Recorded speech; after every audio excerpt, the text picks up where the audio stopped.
हरे कृष्ण, राधे राधे। पूज्य भाई जी बताते हैं, आजकल कुछ लोगों की ऐसी धारणा हो गई है कि भक्ति का साधन अत्यंत सहज है। पाप ताप दुराचार अनाचार में फंसे रहते हुए भी हम पूर्ण भक्त बन सकते हैं। इसी से आज भारत में भक्तों की भरमार है। लोग काम क्रोध लोभ या दंभवश भगवान के दो चार नाम लेकर या भक्तों की सी पोशाक पहनकर अपने को भक्त प्रसिद्ध कर देते हैं। यह नहीं सोचते कि भक्त को अग्नि परीक्षा देनी पड़ती है। जहर के घूंट को प्रसाद समझकर आदर पूर्वक पी जाना पड़ता है। सारे भोग विलास और धन जन की आसक्ति छोड़कर प्रभु के प्रति सर्वात्म रूप से आत्मसमर्पण करना पड़ता है। ज्ञान से भगवत स्वरूप को समझकर स्वकर्म के द्वारा भगवान की शुद्ध उपासना करने से ही भक्ति सिद्ध होती है। भक्त तो भगवान का निज जन होता है। उसके योग क्षेम का, उसके रक्षणावेक्षण का सारा भार भगवान उठा लेते हैं। अतः भक्त सब प्रकार से पाप ताप से मुक्त होता है। वह संसार का सर्वोच्च आदर्श होता है, क्योंकि भगवान के दिव्य गुणों का उसी के अंदर विकास हुआ करता है। ऐसा भक्त ही भगवान को प्यारा होता है और ऐसे ही भक्त का उद्धार करने के लिए भगवान जिम्मेवारी लेते हैं।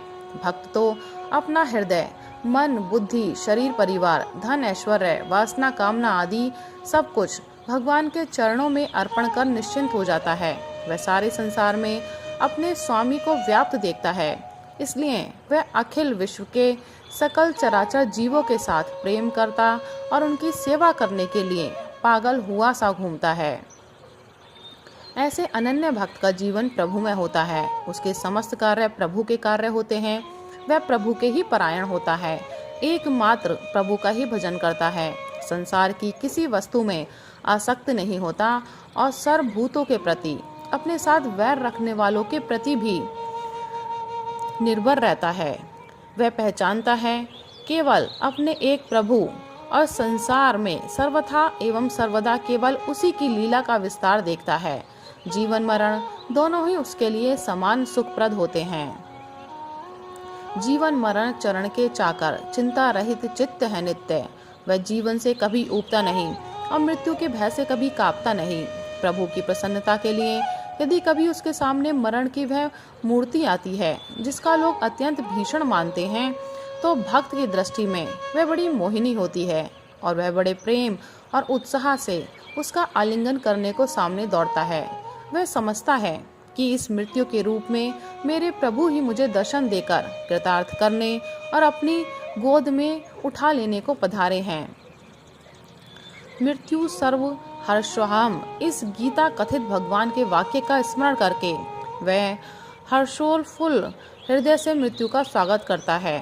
यही कारण है कि भक्तगण अपने प्रभु की सेवा के लिए धर्म की वेदी पर हंसते हंसते अपनी बलि चढ़ा देते हैं। अपने प्रभु के लिए प्राणों को न्यौछावर कर देना उनकी बुद्धि में बड़े गौरव का काम होता है। जहाँ जिस समय जिस प्रकार से प्राण दान के लिए वे अपने भगवान का आह्वान सुनते हैं, वहाँ उसी समय उसी प्रकार से प्राणों की आहुति देने को वे वैसे ही दौड़े जाते हैं जैसे कंगाल धन की लूट के लिए दौड़ता है। मस्तक को तो वे हाथों में लिए घूमते हैं। अवसर ढूंढते रहते हैं उसे प्रभु के चरणों पर चढ़ा देने का। जहाँ वे प्रभु के काम आ जाता है, वहाँ वे अपने को परम धन्य और कृतकृत्य मानते हैं। यही कारण है कि बड़े से बड़ा भय भी उन्हें सन्मार्ग से विचलित नहीं कर सकता। महान से महान दुख भी उन्हें प्रभु के पथ से डिगा नहीं सकता। प्रहलाद पर मत्त गजराज छोड़े गए। बड़े बड़े विषधारी सर्पों से उसे डसवाने का प्रयत्न किया गया। जादू टोने किए गए। पर्वत के ऊंचे शिखरों से उन्हें गिराया गया। माया के द्वारा मारने की चेष्टा की गई। काल कोठरी में बंद करके उसमें जहरीली गैस भर दी गई और वह पर्वतों के नीचे दबाया गया, परंतु वह टेक का पक्का अटल विश्वासी भक्त न डरा न मरा और न उसने अपनी टेक ही छोड़ी। हिरण्यकशिपु को हैरान होकर यह कहना पड़ा कि यह बालक होकर भी मेरे समीप किस निर्भयता से बैठा है। मालूम होता है कि यह अत्यंत सामर्थ्यवान है। प्रहलाद में क्या शक्ति थी? उसमें ऐसा कौन सा अलौकिक बल था कि वह जिससे ऐसा कर सका? उनमें भगवत भक्ति थी। उनका हृदय भगवत प्रेम से परिपूर्ण था। वे अपने को सब प्रकार से परमात्मा के हाथों में सौंपकर सदा के लिए सब ओर से निर्भय और निश्चिंत बन चुके थे एवं उनका यह अटल विश्वास था।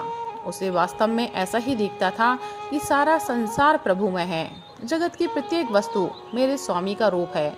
इसलिए हिरण्यकशिपु ने उसे मारने के लिए जिन जिन वस्तु का प्रयोग किया वे सभी उनको ईश्वर रूप दिखाई दी। इस अवस्था में ईश्वर अपने भक्त को क्यों मारने लगे?